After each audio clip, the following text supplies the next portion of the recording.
We're doing a belated 4th of July podcast here, but I want to throw a shout out to Adam Temple for inviting us down to a wonderful 4th of July fireworks situation. It was great. It was a really good job. It was awesome. It was worth staying up that late for. I know, for 10 me. o'clock's awful late. Awful late for me, yeah, but it was well worth it. I didn't go to sleep during the performance anyway. No. Yeah, it was really amazing.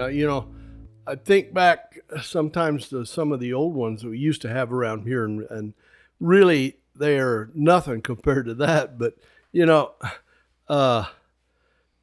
George Snee was probably the entrepreneur for the 4th of July around here. And every 4th of July, he would order in a bunch of that fireworks stuff. And evidently at the time, they must have had a city ordinance where you couldn't sell it within the city limits.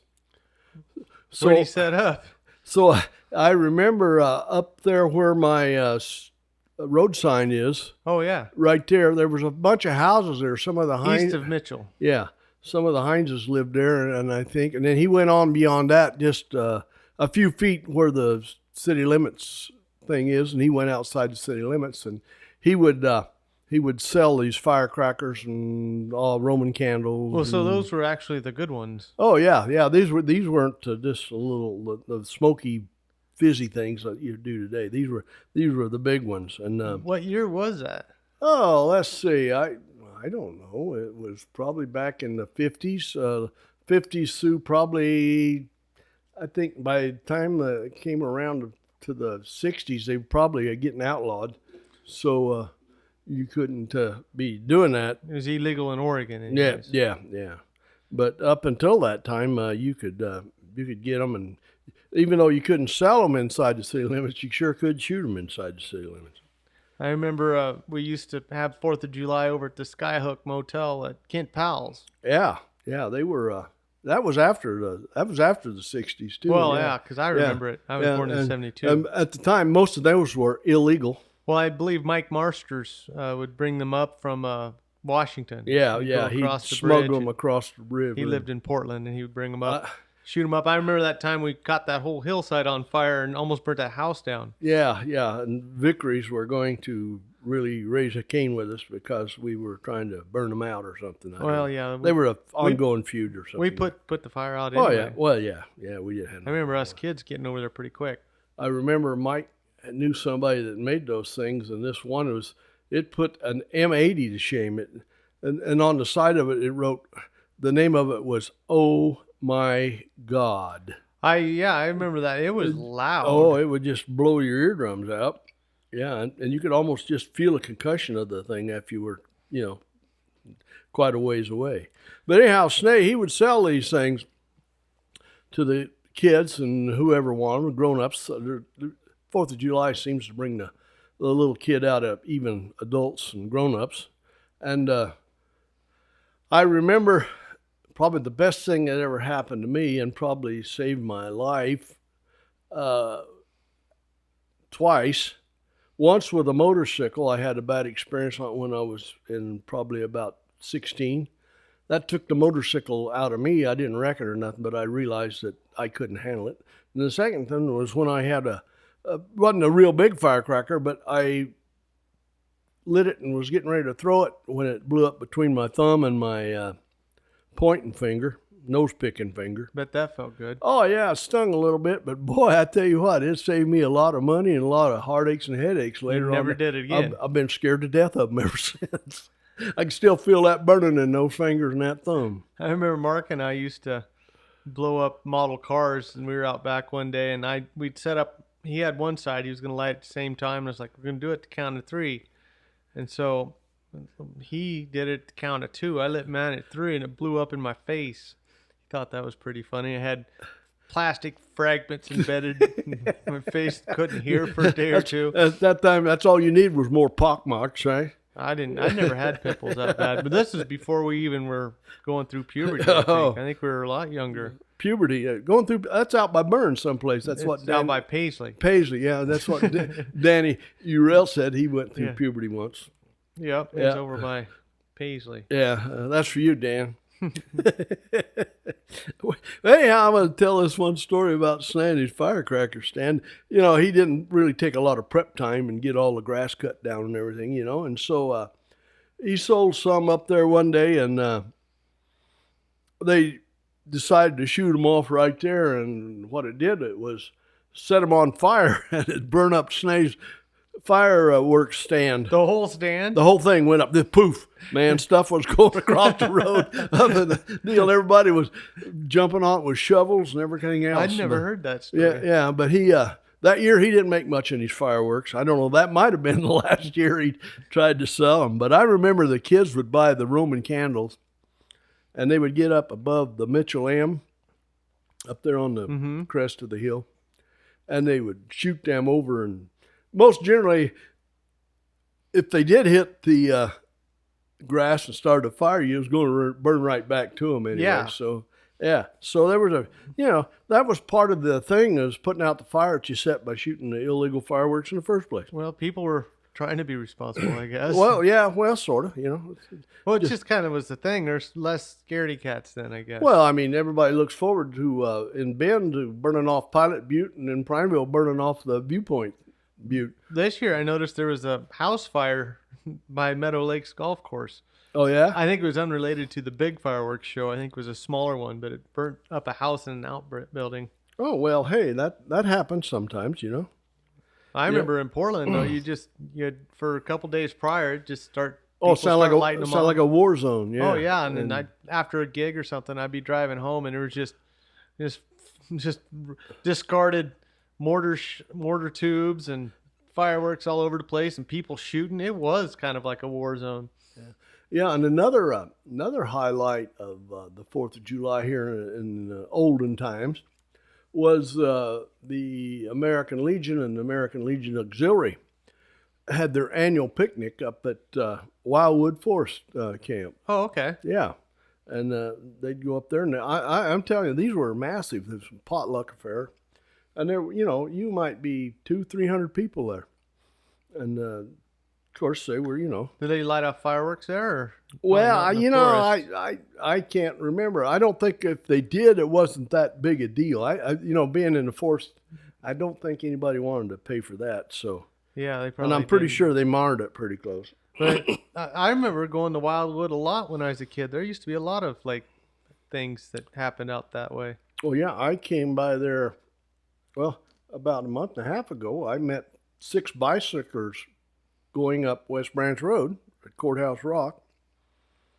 I stopped just to see if a couple of ladies were struggling down below, and one of them was off her bicycle. I wanted to make sure, they were pretty cute, so I thought, man, I didn't want to go. Yeah, hey, you never know. They might have needed some help, but no, they said they were going up there and spend the night, and there was 4 others ahead of them, so I knew they was going to be okay. Well, yeah, they call that gravel grinding on the bikes. I think that's what it was. Yeah.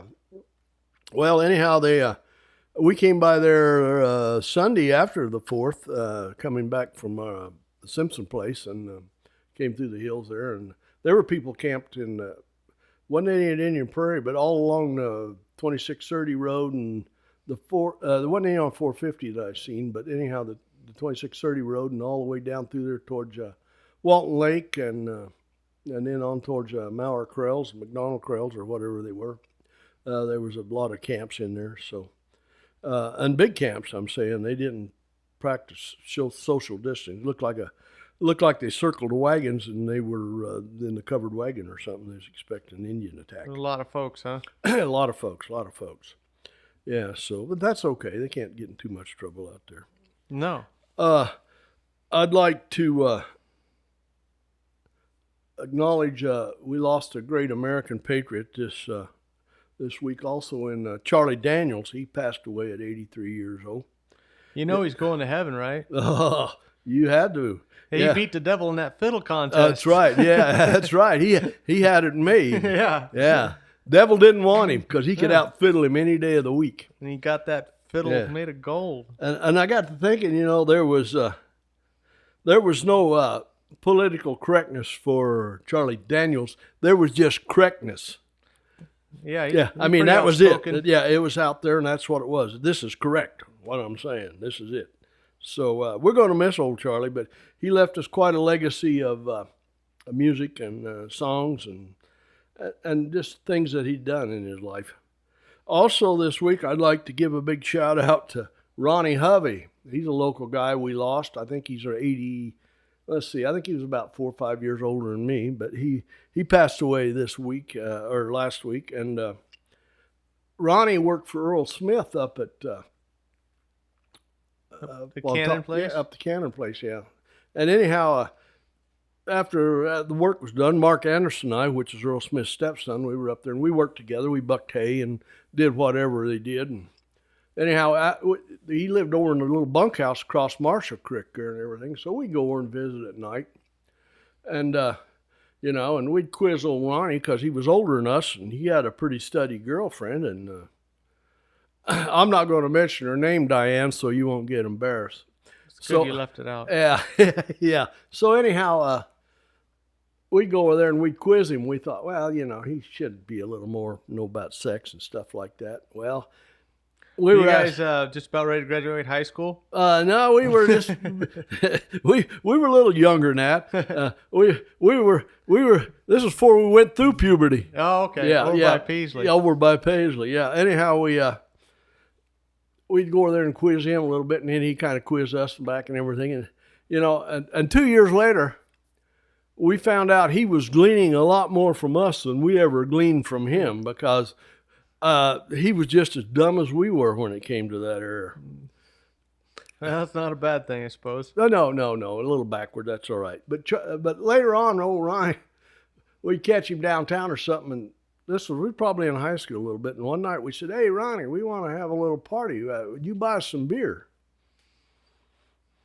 He said, yeah, but I'm going to go with you. He said, I'm not going to buy you beer and let you go out and kill yourself. Said, I'm going to go with you. So he had kind of a chaperone? Yeah, so he's kind of a chaperone, but he made sure we didn't get too drunk because he drank half the beer. He's so that pretty was smart. Did he use your money to buy the beer? Oh, of course. And we'd probably give him a little extra, and then he turned around and drank half the beer. So it seems like a smart move. Yeah. He's a little sharper. He may be dumber in sex, but he was a little smarter in business. Beer economics. Yeah, but we're going to miss old Ronnie. He was just one of those good guys, and Carmen, we send you our sympathy.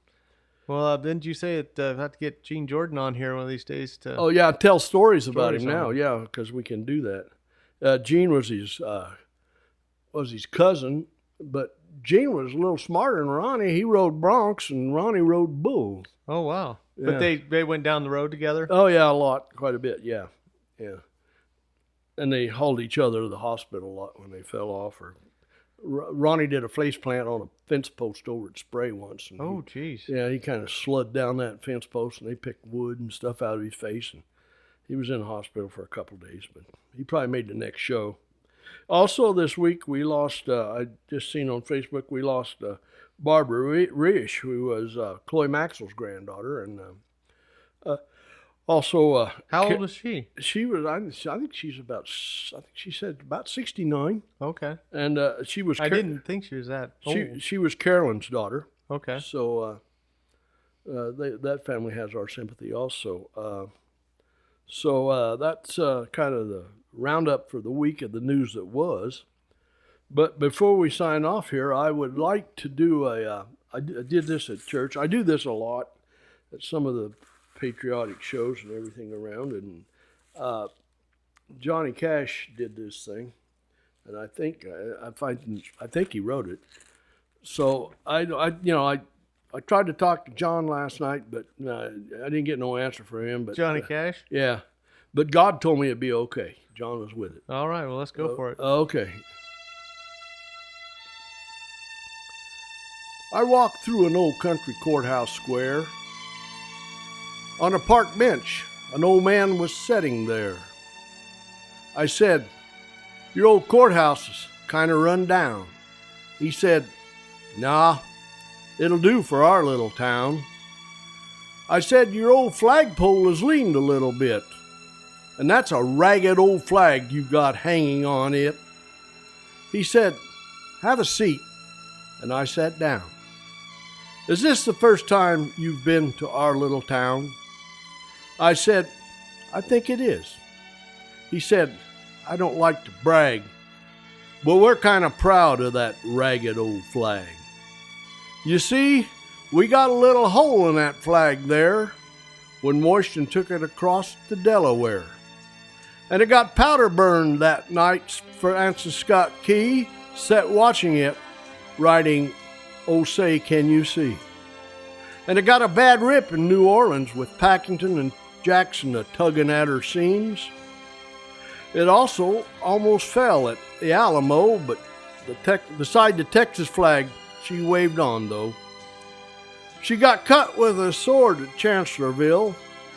She got cut again at Shiloh Hill. They were Robert E. Lee, Beauregard, and Bragg. And that south wind blew hard on that ragged old flag. In Flanders Field in World War I, she got a big hole from a Bertha gun.